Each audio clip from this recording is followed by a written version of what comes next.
What is going on, folks? It's your man Jay, and I'm back with another video. This is the Tudia Merge for the iPhone 11. So this is something that we've seen before on plenty of devices, and so I wanted to go ahead and show it to you for the iPhone 11. So inside here you have the typical Tudia Merge design and feel. It's got like this little texture inside for shock absorption.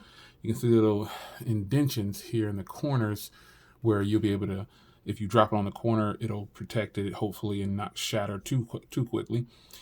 So this is a two-piece case, and most people don't take this part off, though. You really don't need to. Big camera cutout right there. That's still weird to me. Big camera cutout for dual camera setup on the iPhone 11.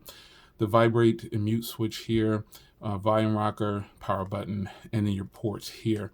So we'll put this on. Call this Baby Thanos. So you can see here, you've got some lip protection right there. You can see the lip protection that goes around the display. It's going to hold up when it's face down on a table. Not so much dropping it, but it can hold up for being laid face on the table like this.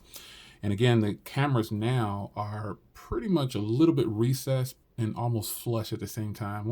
They're close, but they're not above anymore. So if you sit it like this, it should be able to handle laying on the table. And you can see all your ports and everything that line up. Nice access to the vibrate switch, mute switch, volume rocker. Volume looks good. Works good. Power is good. And there you have it, man. This is a very simple and straightforward to the point.